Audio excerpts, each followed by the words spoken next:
Bismillahirrahmanirrahim. Assalamualaikum warahmatullahi wabarakatuh. Selamat pagi semuanya. Apa kabar kalian semua? Baik ya, oke. Untuk mengawali pertemuan pada hari ini, marilah kita berdoa menurut agama dan kepercayaan masing-masing. Berdoa, dipersiapkan.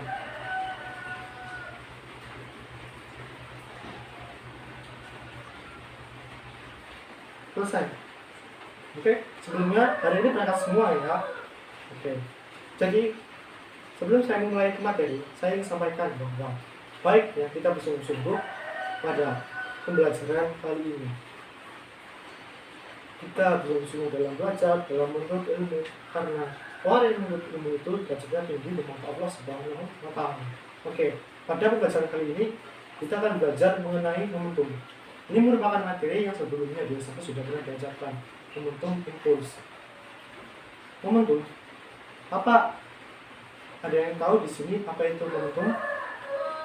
Bukan tabrakan apa kan kalifer. Semuanya mungkin sedikit apa ya, masih kurang. Jadi momentum itu sebenarnya adalah hasil antara massa dan juga kecepatan. Contoh momentum dalam kehidupan sehari-hari yaitu ketika terjadi dua buah mobil yang bertabrakan. Atau mungkin saat kalian kecil pernah main mobil-mobilan, lalu mobil-mobilan tersebut kalian tabrakan, itu juga di dalamnya tergantung momentum. Momentum hasil kali antara massa dan kecepatan, di mana massa besaran skalar dan kecepatan besaran vektor. Skalar dikali vektor sama dengan vektor. Jadi momentum termasuk ke dalam besaran vektor. Momentum hasil kali antara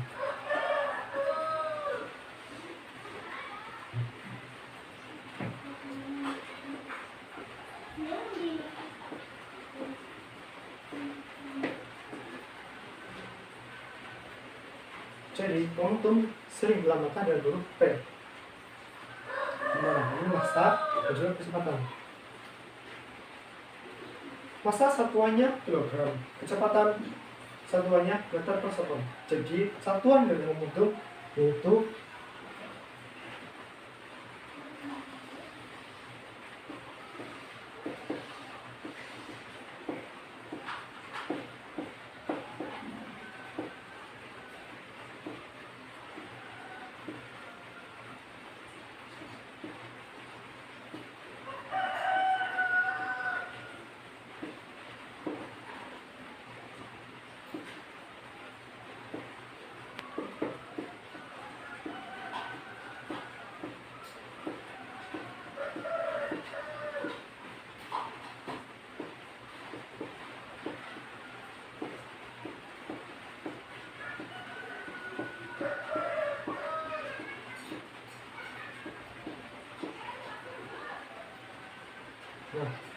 momentum dilambangkan dengan huruf V. Massa merupakan besaran skalar memiliki satuan kilogram, sedangkan V kecepatan memiliki satuan meter per sekon. Jadi momentum yang merupakan hasil kali antara massa dan kecepatan memiliki satuan kilogram kali meter per sekon. Oke.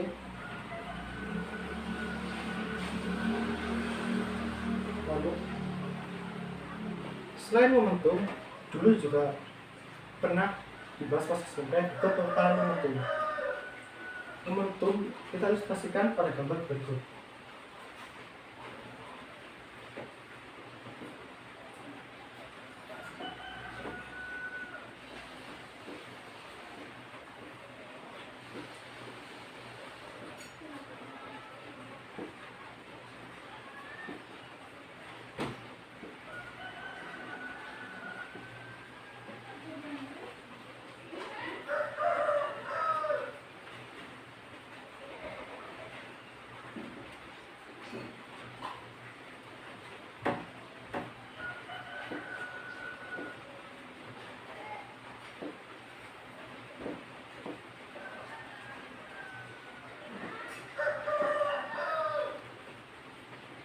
Jadi ini contoh ilustrasi momentum.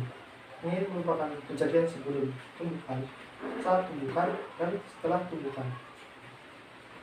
Jadi dalam bentuk momentum berduri. Apabila tidak ada daya luar yang mempengaruhi, maka momentum sebelum pembukaan sama dengan momentum sesudah pembukaan. Jadi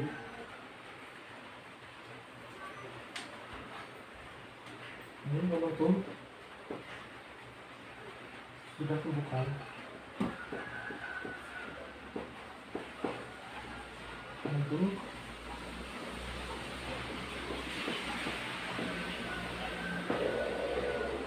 gimana? Di sini kita lihat ini merupakan partikel 1, partikel 2 sebelum pembukaan. Terus setelah pembukaan, kalau berdasarkan partikel momentum itu sama dengan, kalau berdasarkan momentum itu sama dengan momentum sesudah pembukaan. Kita turunkan di sini.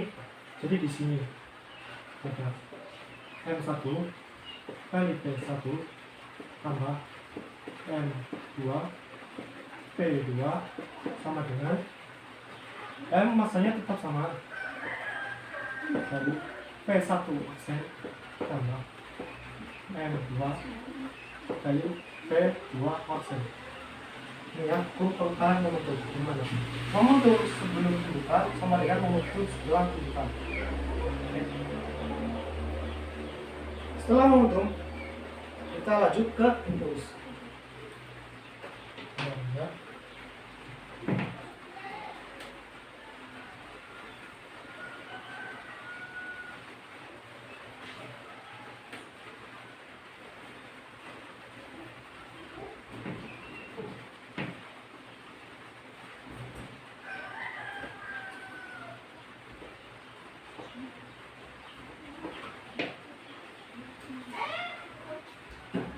Ada yang tahu apa itu impuls?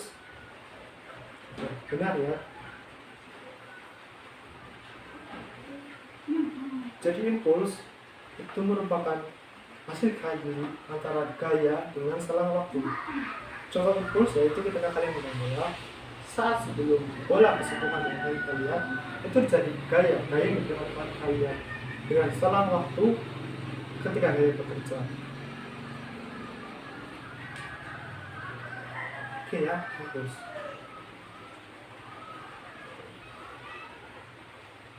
Kita tulis impuls. Biasanya disemuakan ini.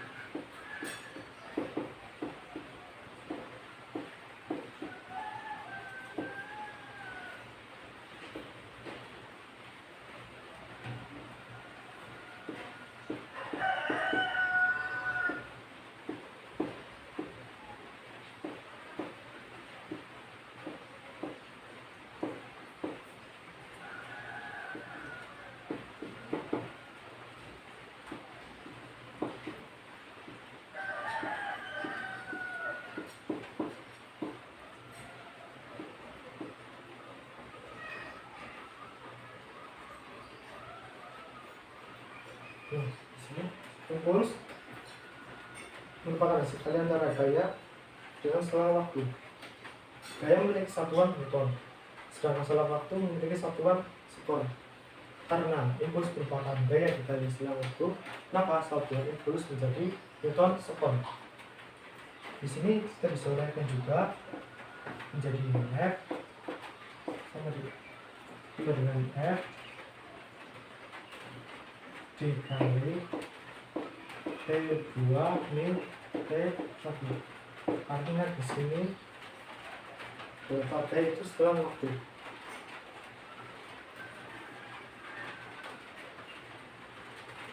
Oke ya. Jadi kita tadi sudah belajar mengenai momentum. Lalu kita belajar mengenai impuls. Apa hubungan antara momentum dan impuls? Hubungannya seperti ini.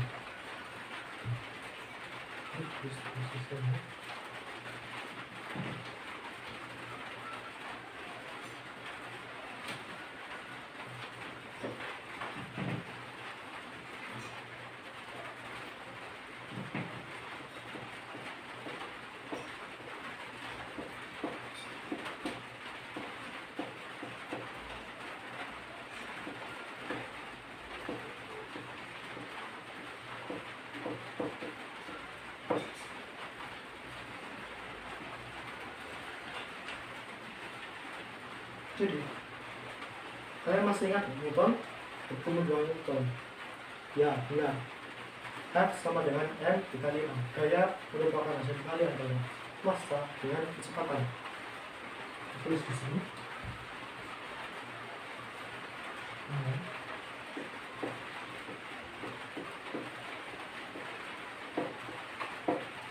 Dimana kecepatan itu sebenarnya sama dengan turunan dari kecepatan persatuan waktu. Apabila kita masukkan ke dalam persamaan impuls, yaitu dimana A sama dengan turunan dari kecepatan diturunkan yang ditentukan terhadap persatuan waktu. Jadi di sini sama dengan P2 min P1 per delta P. Jadi kita masukkan menjadi F sama dengan N dikali P2 min P1 per delta P. Kita lanjutkan, kita pindahkan delta P nya menjadi di sini, menjadi F delta P sama dengan N dikali P2 min P1. P dikali delta T itu sama dengan awal merupakan pengertian dari impuls. Jadi di sini I impuls sama dengan M kali P2 min N kali P1, di mana MP2 MP itu merupakan momentum. MP2 min MP1 berarti momentum 1 sama dengan delta P. Ini I. Jadi hubungan antara impuls dan momentum, impuls merupakan delta P atau selang momentum. Oke ya. Selanjutnya kita akan bahas mengenai macam-macam tumbukan. Jadi untuk tumbukan bisa kalian lihat di video. Ada 3 macam tumbukan.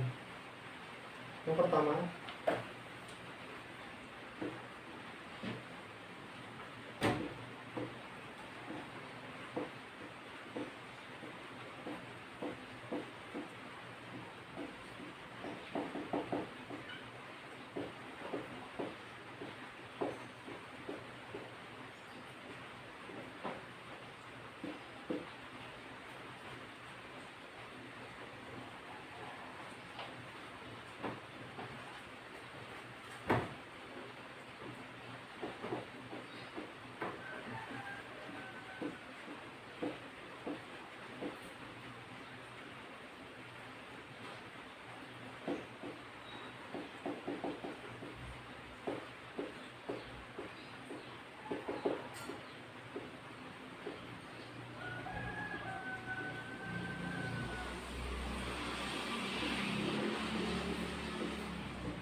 Jadi terdapat 3 macam tumbukan.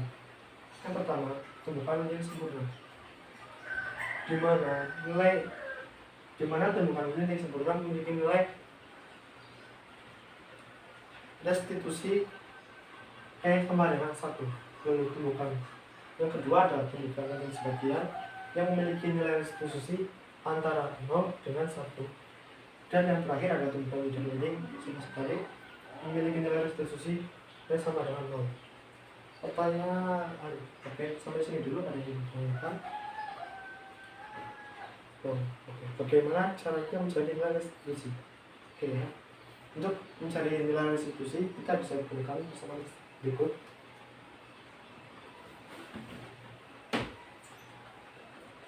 Ya, restitusi sama dengan delta per delta aksi sama dengan minus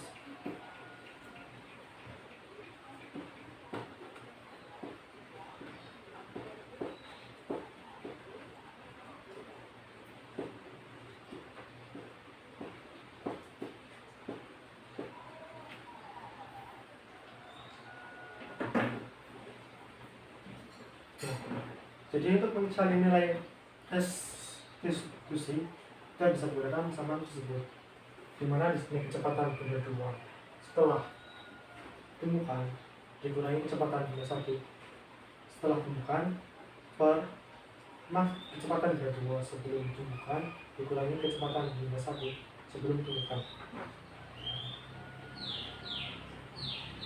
Lalu di sini juga terdapat persamaan mencari koefisien restitusi pada benda yang jatuh ataupun memantul,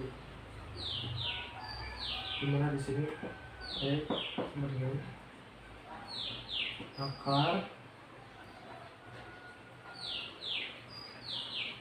dari 0 per 0.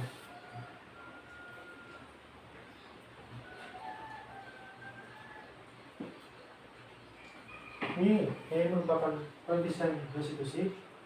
Ada dua hal di sini, yang pertama H aksen, yang kedua H aksen itu merupakan kedudukan setelah pantulan, sedangkan H merupakan kedudukan atau ketinggian sebelum pantulan. Sampai sini jelas ya.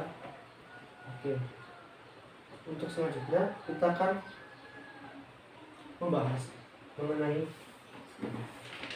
penerapan momentum dan impuls pada kehidupan sehari-hari. Oke ya, untuk penerapan momentum seperti yang sudah saya sebutkan di awal, contohnya yang pertama yaitu tabrakan atau penumbuhan antara dua buah benda atau mobil. Yang kedua, peluncuran prinsip pada peluncuran roket. Lalu ada senapan prinsip dalam senapan atau pemberian. Ada juga orang yang melompat dari perahu. Konsep mobil ya, yang sudah saya jelaskan bahwa ada juga ini balon di dalam udara pada beberapa jenis mobil. Dan juga pada saat pengaman juga memanfaatkan momentum agar ketika terjadi kecelakaan tidak terjadi cedera yang parah. Lalu untuk penerapan itu sendiri diantaranya yaitu selain tinju untuk mengurangi rasa sakit. Ada juga dalam matras sehingga ketika kita jatuh kita tidak terlalu merasa sakit. Ketika kita menggunakan pemukul ataupun palu, dan juga ketika kita menggunakan helm.